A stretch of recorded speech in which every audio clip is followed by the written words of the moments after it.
Good evening.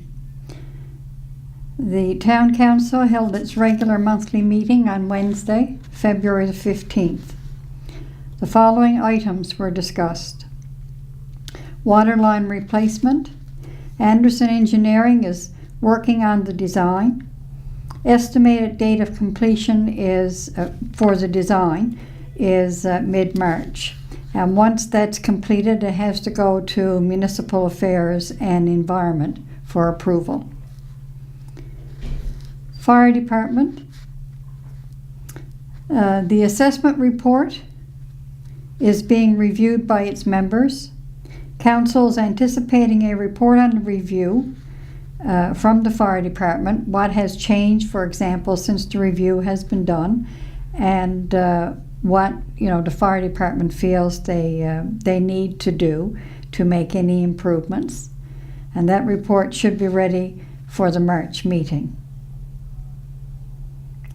The next training for the Fire Department will be first aid, and 2 town employees will be taking part in that training.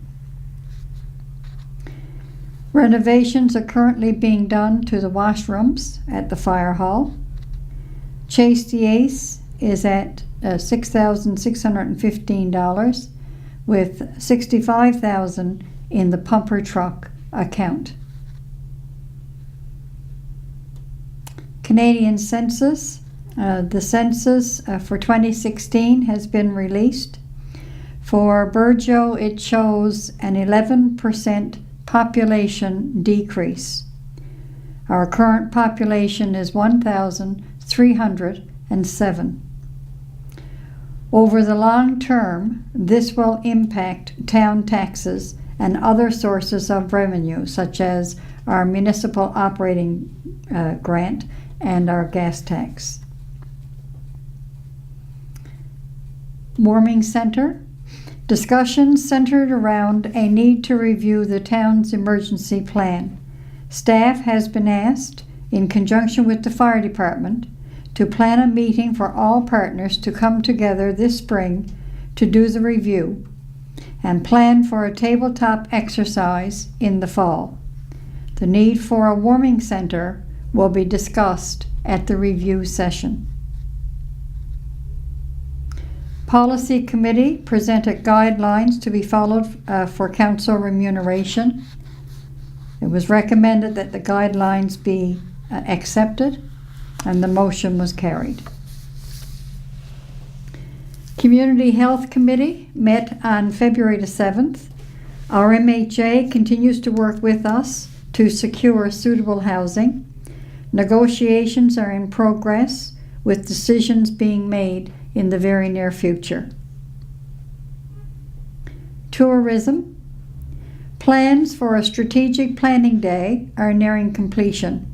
We are looking at approximately 30 people from Burgeo, including 17 to 20 students, students who are in enterprise education and career education at Burgeo Academy.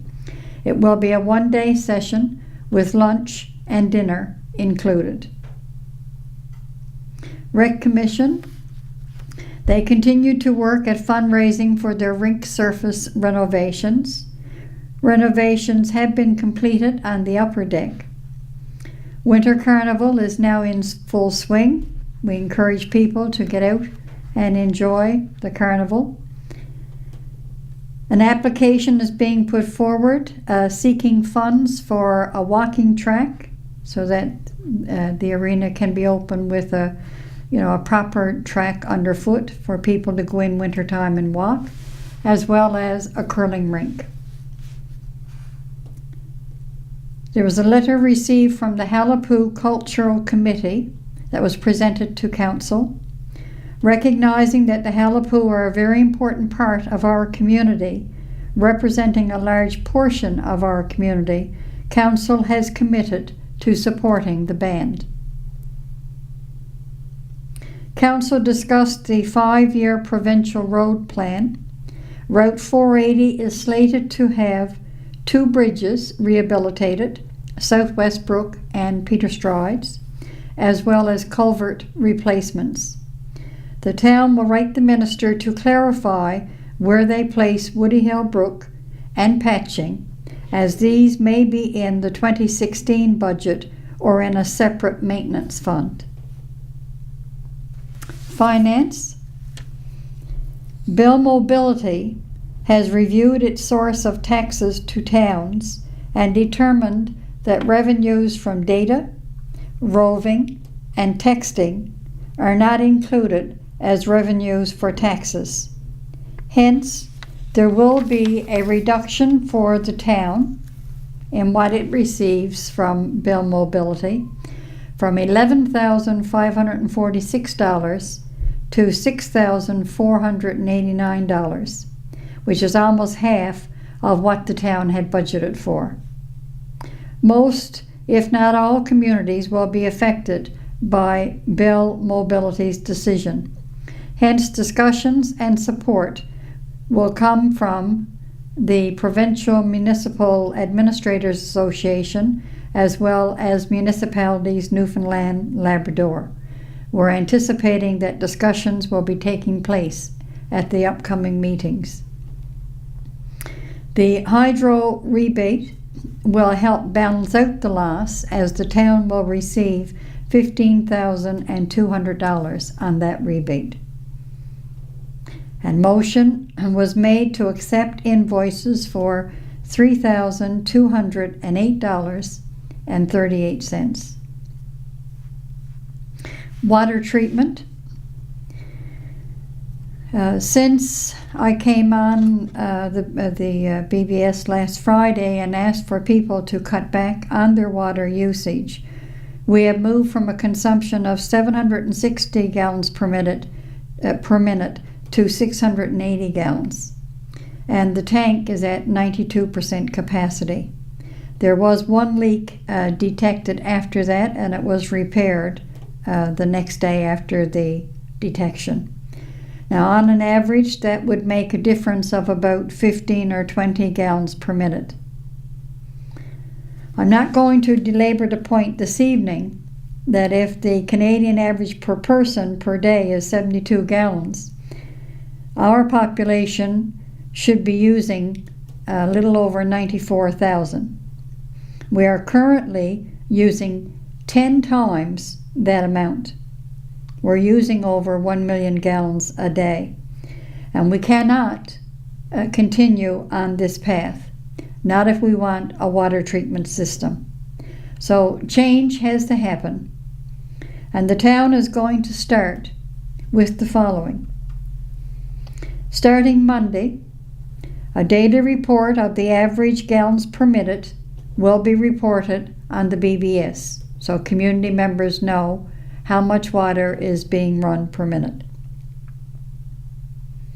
As well, one of our councillors will be doing a demonstration, working with Steve, either on camera or in a public session, to provide a demonstration of a straw flow. In other words, how much you can get away with. Some people are saying that a dribble, for example, they've tried to dribble and their pipes have frozen. I took a drinking straw and put it under the tap and measured what water was coming through in a gallon bucket, and the flow was much more than a dribble, but much less than having the tank or the tap wide open. It took 2 minutes to fill a gallon bucket. So even if we got to that point, we could cut our consumption per minute down to at least 500 gallons. So as I say, change has to happen, and that might help. If people are aware of what we're running every day, it might help check us in checking the amount of water that we're using. The town will be seeking out businesses who sell products that prevent or reduce freezing to come in and do a session or to provide information. What type of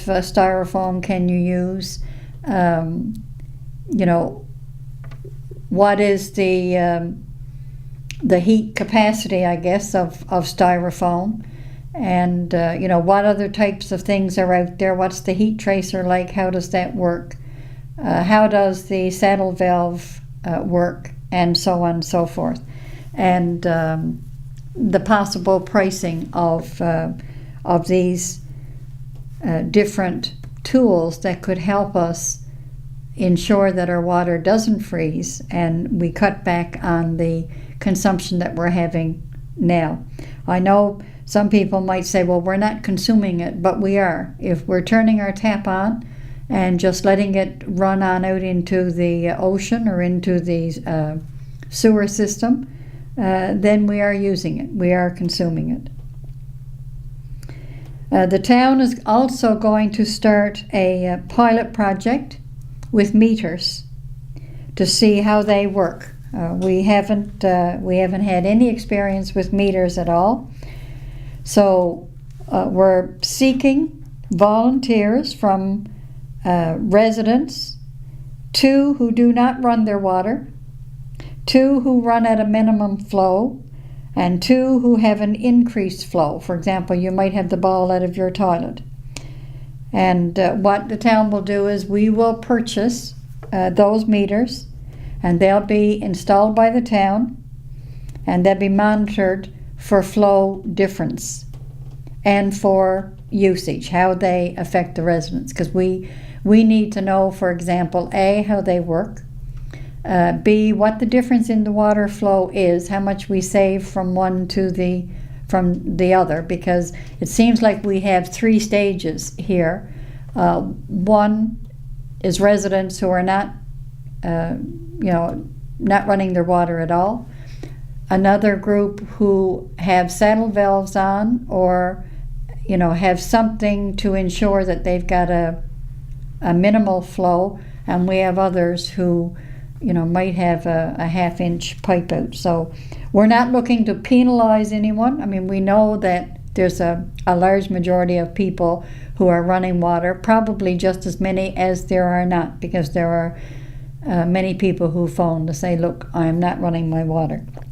But we want to be able to figure this out before next fall, because if we can't get some of these things to work, of course, another option, once we find out the different prices, is where the town goes with, or how we deal with the areas that we know for sure are running water.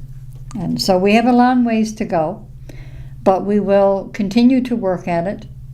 And if we can get some cooperation from the town as well, we may survive this winter if we can bring our flow rates down past 680, because that's still not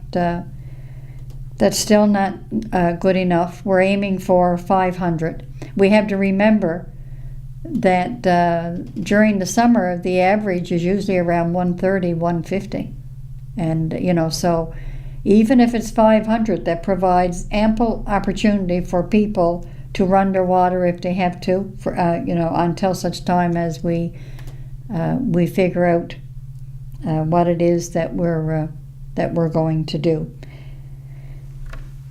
And also, we ask that you not wash your vehicles. I know people don't like to have dirty vehicles, but if it comes down to dirty vehicles or water, I think many people will choose water.